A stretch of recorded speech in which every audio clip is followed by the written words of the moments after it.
Hi, welcome to Kitten 101 Fosters. My name is Kim and I am on the behavior team.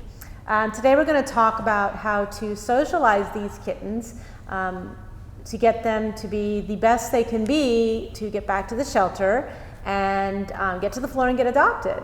So it's very important that we teach all of you some new tips and tricks so that you are doing everything that you can in the home to teach these kittens how to socialize with people, with animals, with new environments, and things like that. So today what we're just going to start is we're going to talk about socialization in general. So that again is just teaching kittens to learn to be comfortable with their environment, with new people, with new things. And the more that we can socialize them as kittens, the better they will be as they become an adult. So they get more accustomed to new things in their home, they get accustomed to strange noises. So it's easier to start with them as a kitten and then work with them to then become a better, more socialized adult.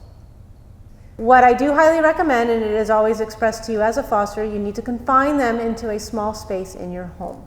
So I recommend that you either find a small bathroom, a small bedroom, that you either, or if possible, get a playpen from your foster department to keep them in a very small space. The reason for this is that when you allow them too much space too fast, it's overwhelming for a kitten. Even the nicest kittens are going to get scared when they're in a new place. So starting them small and having them work in a smaller environment and get used to it and be comfortable and all of those things allows them to better acclimate to the environment. So that's what is highly recommended, and I know that it's want them to be out in the world in your house, but keep them confined, let them get comfortable. You do need to keep them confined, I believe, for 2 weeks in your home confined anyways, so this is the perfect opportunity to keep them in this space and get them really comfortable before you start exposing them to new things into your home. Let's first talk about kitten safety. You actually need to kitten-proof your house, because the whole house is a toy when you think about it. Everything is new, everything looks fun to play with. So think about all the things that are in your home that can be harmful to a kitten, that they might mistake for a toy. Roach baits that you put on the corners, strings, yarn, needles, buttons. All of these things in the house can be dangerous. Inside plants can be harmful to a cat. Ingesting them, most plants in a home are actually poisonous to an animal. So think about these things that they're not doing it to get to it, they're doing it because they think it's a toy and they're going to play with it, they're going to chew on it. So make sure that you protect everything in the room where these kittens are so that they are safe. Keep them away from medicine bottles. And poisons and chemicals and cleaners in your house can be harmful to a kitten. Also, make sure that if you do keep them confined in a bathroom in your home for that 2-week quarantine period, keep that toilet seat cover down. Kittens are little, kittens are crazy, they're going to run around. If they jump up on that toilet and they slip into that toilet, a kitten can drown. So keep it down always. Don't ever leave it up. Make it a conscious effort to make sure that that room is safe as well. Also watch your doors because kittens can run fast. So going in and out of a room, your front door, got to keep an eye on them. So make sure that your doors are closed, your windows are shut so the animal cannot get out of the house. So the 3 things that we're going to talk about today in Kitten 101 are the key things that are going to help you socialize these kittens. The first one is playing, which is, I believe, one of the most important things when you want to get a cat comfortable with a human being. It's the easiest way to create a bond with that animal. The second thing we're going to talk about is handling and petting, and how to do it appropriately and why it's so important to actually make sure that animal is actually okay with being touched. And the last thing I want to talk about is exposure. So it's beyond just being with you. It's getting exposed to new noises and new things and new people. All of this stuff is going to be a bit different and unfamiliar to a kitten, which can cause fear in them, which then can make them become more scared in an environment where they don't know what's going on. So let's do the fun stuff first. We're going to talk about playing. So playing is so important with a kitten. Like I said, it creates a bond between you and that animal. It will allow them to develop both mentally and physically. Kittens have lots of energy, so if you don't allow them to get an outlet for that, kittens will start to become frustrated. And when they get frustrated, they'll start acting out in other ways. They might start biting, they might start climbing things. So it's so important to keep them active and giving them that outlet to get all of this kitten energy out. I like to call them like little Energizer bunnies that you've now jacked up even more, that they can just run walls and run furniture and climb things because they're just full of all of this uncontrollable energy. So playtime will also help you with, like I said, the behavioral problems that may come out if you don't play with them. It teaches them to be a little bit more bonding with you. It will reduce stress. It fights off boredom. And it will provide them an outlet for their instinctual behaviors of prey. They chase prey in the wild. So we're fulfilling that natural instinctual behavior through play. So if you've ever seen it in your home, you'll see a kitten and they get down and they kind of get low to the ground and their butt kind of moves and they're watching something and then they pounce and they chase it. That's natural instinctual behaviors in that animal that we now have to create for them because they are not out in the wild anymore. So questions for everybody is how many hours a day should you be playing with your kitten? Normally, the average is 2 hours. So you guys need to dedicate 2 hours a day to play with your kitten. And this is interactive play. This is not putting toys in a room and leaving them alone and thinking they're going to play by themselves. This is you spending that time with them playing. So that's involving toys that you are going to be tossing around, jingling around them, making them run and chase toys. This 2 hours can be broken up into different sessions. So you can do a 10-minute session in the morning, a 15-minute session in the middle of the day, maybe a 20-minute session during dinner time, and then maybe one before you go to bed. I always recommend that you focus at least one of these sessions right before bedtime. Teach this kitten about the pattern in the home of play. So, and sleep in the house. So it's, I pray, I hunt, I eat, and I sleep.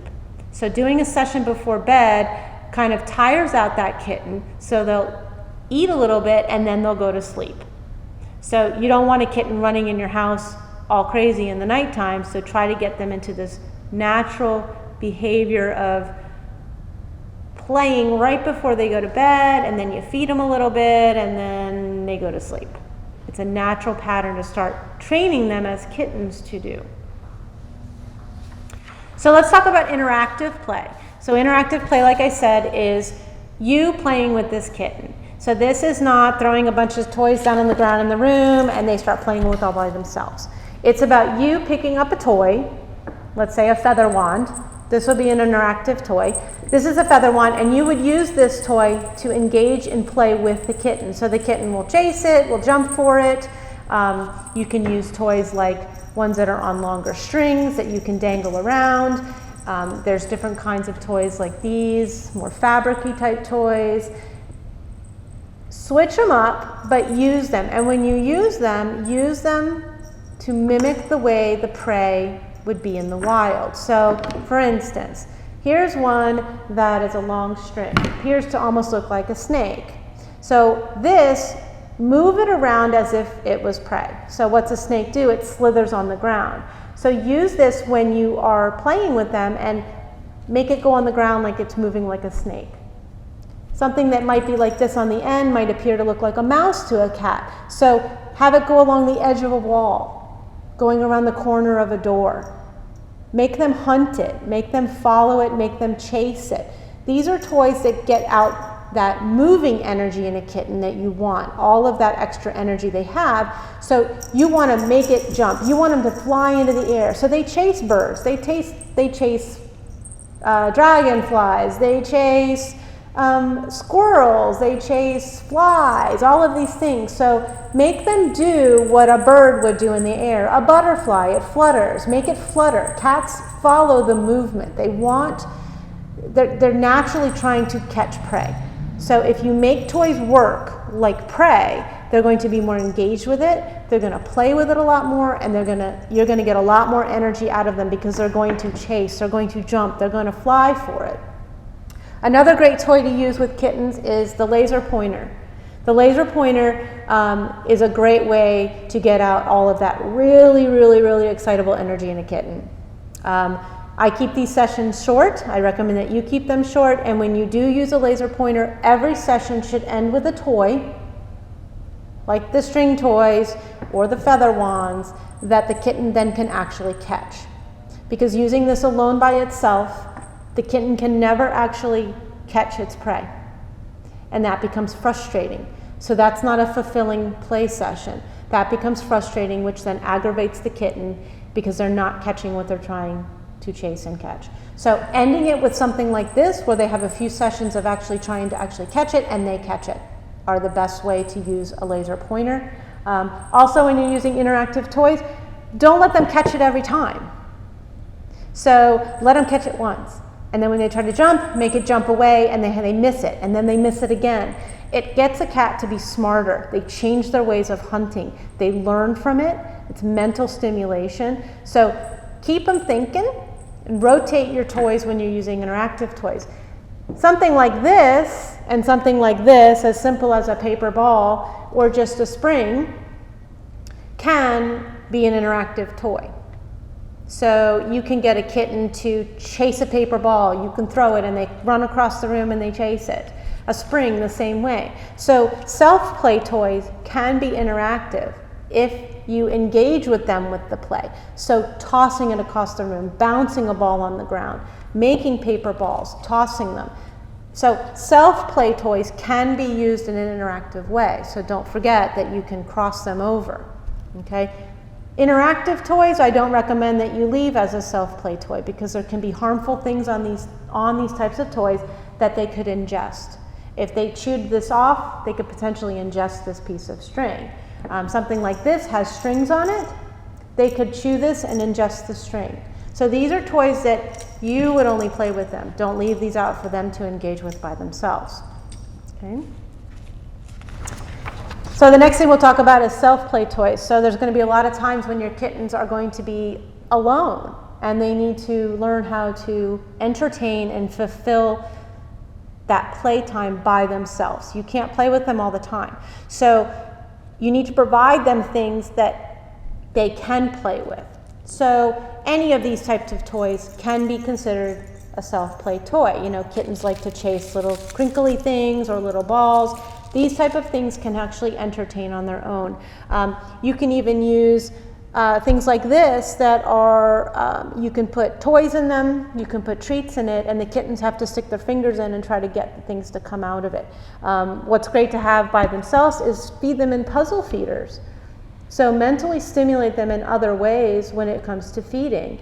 And that's sort of a self thing. So don't put food in a bowl and walk away. Make them think about it. Make them work for their food. So you can buy, actually from our Shaggy shop here at the shelter, you can buy a lot of these toys, but you can also buy these feeders. And these are wonderful. We use them for the shelter, and all the kittens and the adults actually eat from this or other variations of a puzzle feeder.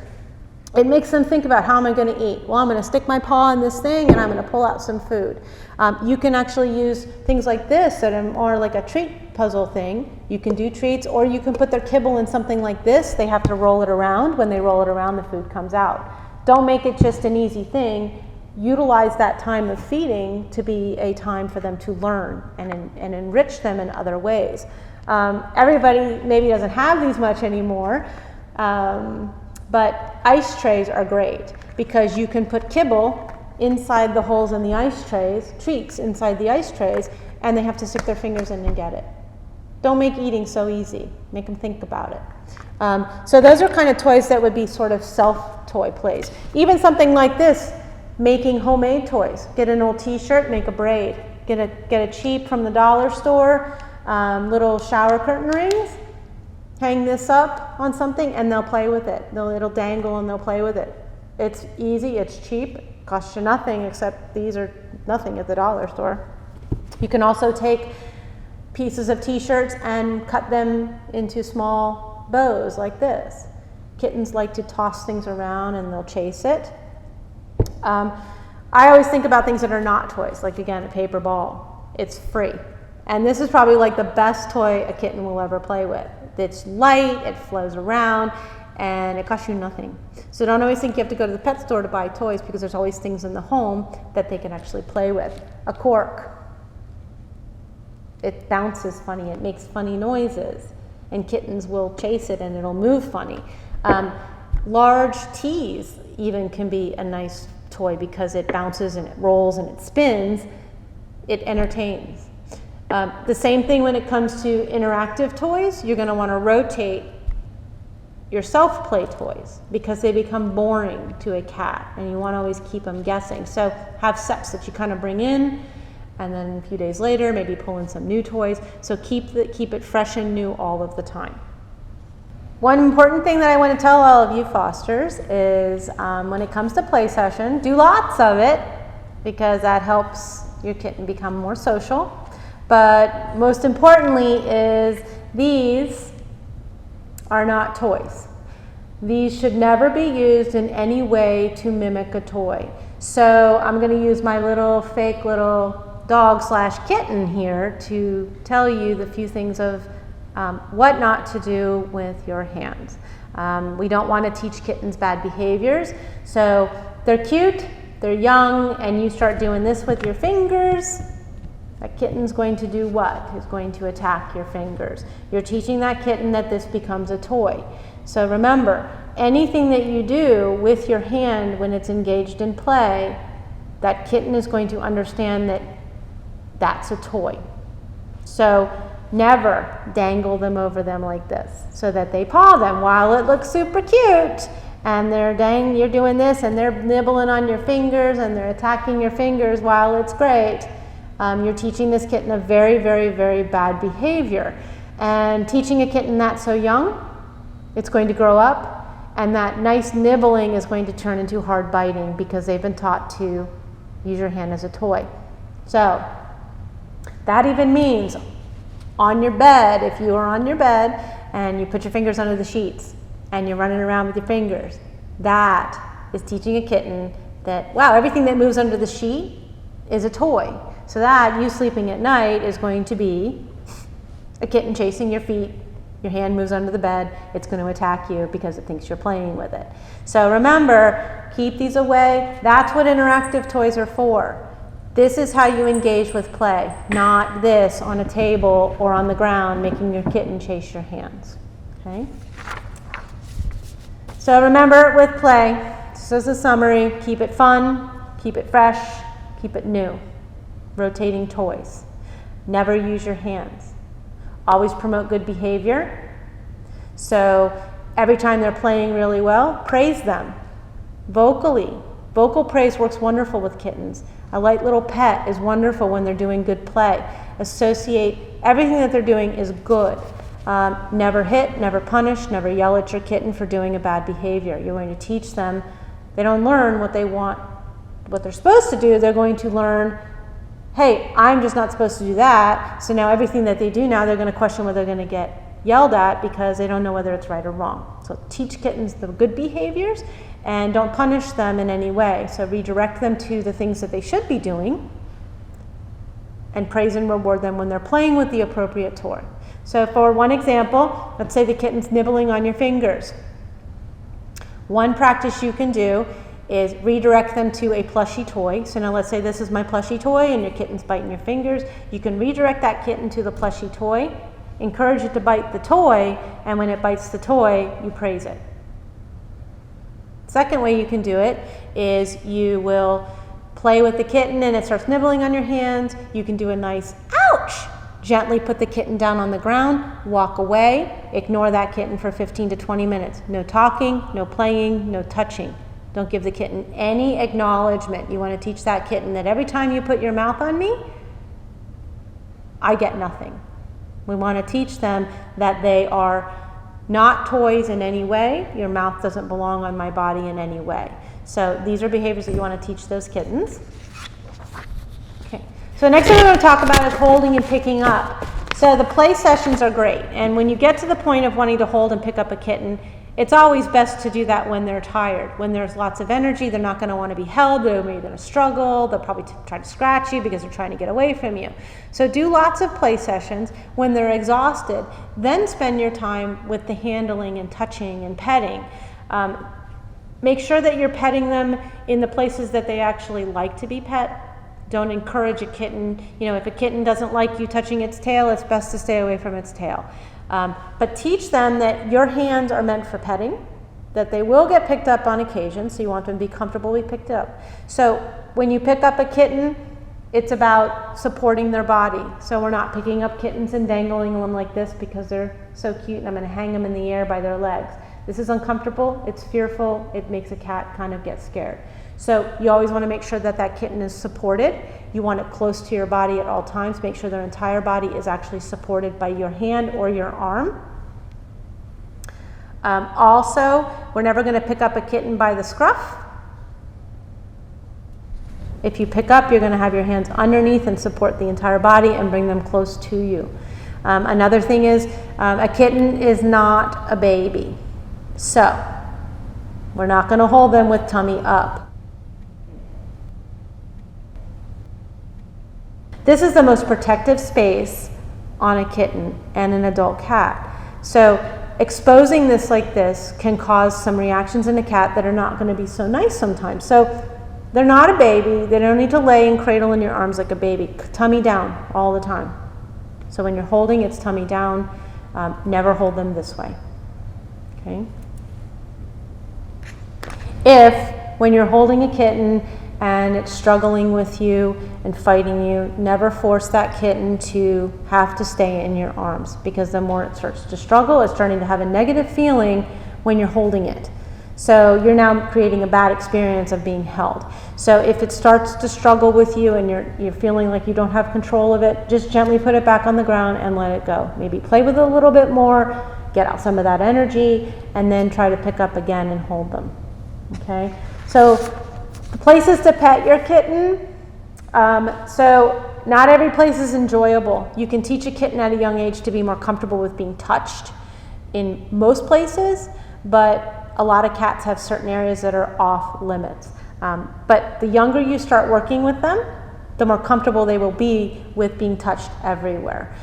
So the focused areas that cats enjoy to be pet are on the sides of the face, on the cheeks, behind the ears, on the neck, under the chin, all the head. Head is usually a really, really, really good place to be petting a cat. Some actually really enjoy just here at the base of the tail, a scratching right here along their spine. When it gets to like the paws and the stomach and your back legs, not always the best place, but let's teach our kittens to be comfortable enough to be touched there. So when you're in your holding sessions, get them used to their ears being touched. So kind of massage their ears, fold their ears back, get them used to it. Touch their sides of their cheeks where their mouths are. Get them used to where their gums sort of slightly get lifted up by your finger. Get them used to that. The paws are another place. Get them used for their paws being touched. So massage their paws with your fingers. Get them comfortable with that. Their tail, just gently kind of touch their tails and maybe lift their tails ever so slightly. The reason you want to do all these things to a kitten is because at some point in their life they're going to have to go to the vet. And when they go to the vet's going to be looking in their ears, looking in their mouths, touching their paws. Maybe the groomer or your vet's going to trim the nails because you can't do it. They're going to have to maybe take their temperature, and we all know where a kitten gets their temperature taken. So lifting the tail, you want to make sure that they're comfortable with that. You actually want to work and even have them be comfortable with being rolled on their side and rolled onto their back, because a vet may need to examine their underside. So all of these things is just gently rolling the cat, getting them used to the motions, just gets them more comfortable with all the ways that they can actually be handled by you or a vet or somebody else. Okay. One other thing I always tell people to do is when they're young, get them introduced to a brush. or a comb, because brushing a cat has so many benefits. It first off can remove loose hair, which if they ingest that from grooming, that's hairballs. Gross. Gross. It actually stimulates the skin. So it gets the blood flowing on their skin, so the more that you brush them, it actually kind of keeps everything healthier, and it makes things move around, and it keeps everything, gets the hair out. It's bonding. Cats actually really enjoy that feeling of being brushed. Some like a standard brush. So I look beyond just the cat brush that you buy at the pet store. So this is a little free gift in a makeup thing that's a brush. It's a regular human brush. Bristles. Some prefer a bristle. Some might like metal. Some might like a traditional cat brush with the little very pointy. This works really well to get out loose hair. Some like the feeling of this. Some might actually even like a comb.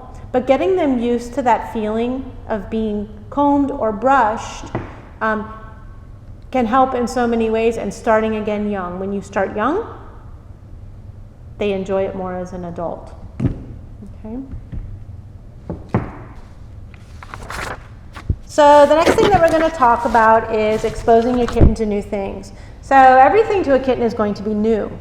So, you're in your house and all those things are normal for you. Everything is, oh, that TV's on and that radio turned on, and oh, the dishwasher goes on and your hair dryer's going off, and oh, somebody rang the doorbell and now there's a stranger at my house.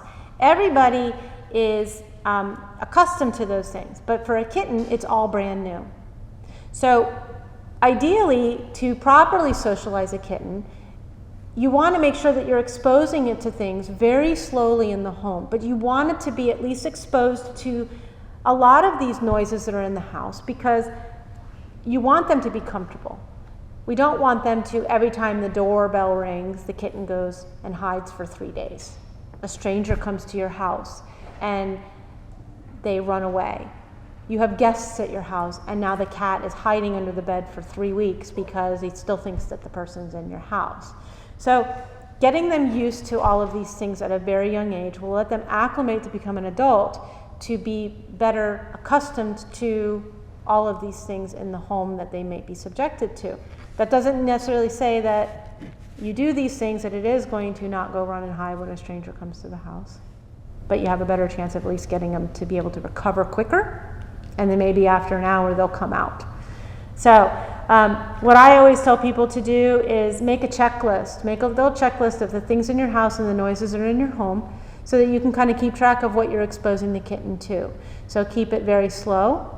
If you find that the kitten is expressing any kind of fear, back up and do it slower. For example, don't bring the vacuum cleaner into the room where the kitten is and start vacuuming. That's too much.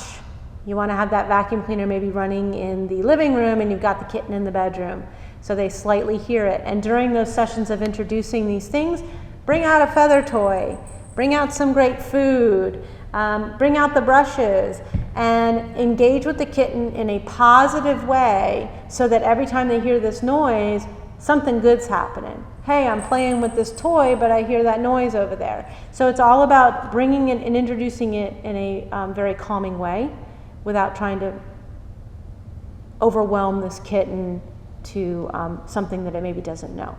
So these things involve your environment, so places in your home, people, noises, and even other animals in the house. So everything, remember, is new. So don't just assume because it's really great with just you, it's going to be great because you have your neighbor come over. So part of this socialization when they're in the house is having people come see these cats. So if you're the only one that touches it and you say it's wonderful and it's sweet, a stranger comes over your house and it's hissing at them. So socializing does involve letting this kitten be exposed to more people. Because when they come back to the shelter, they're going to go on the adoption floor. And on the adoption floor, it's going to be in and out traffic of children, adults, cleaning people. There's a lot of stuff that goes on here at the shelter. So they need to be okay with that type of environment. They need to be okay with somebody coming in and picking them up. So try to recruit people, neighbors, your friends, family, to come in and meet the kitten. Interact with a kitten. So I always suggest when they start the interaction, start it with toys. Start it with the interactive toys. They come in the room, they play with the kitten's like, wow, every time I see a new person, I get to play.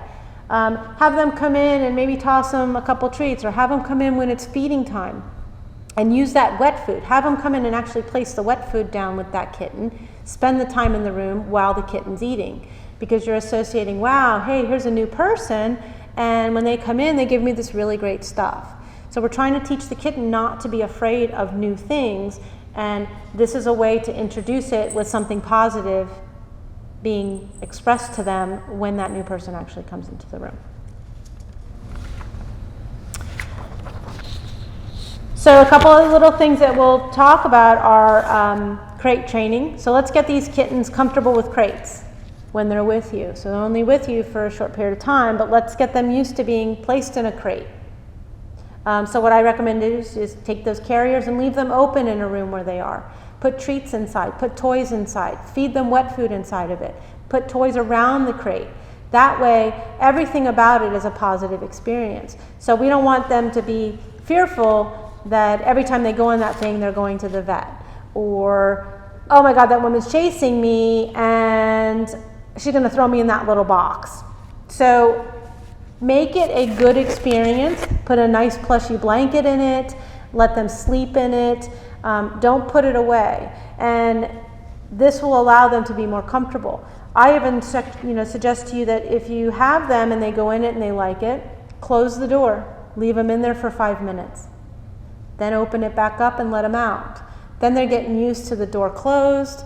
Then next sessions can be close it, pick them up, carry them around the house in it, put it back down and let them out. Do slow sessions of getting them used to the carrier. Take them in the car, go around the block in the car with them, and then come back to the house, let them out, take them out and play with them.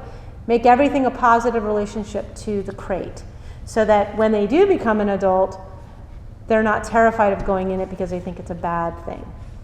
So kittens have claws, and kittens like to scratch things, and they'll scratch you, they'll scratch furniture, but it's about giving those kittens the appropriate things to scratch and teaching them what to scratch and what not to scratch.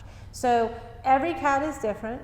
Some like cardboard to scratch, some like an incline to scratch, some like horizontal scratching, some like vertical scratching.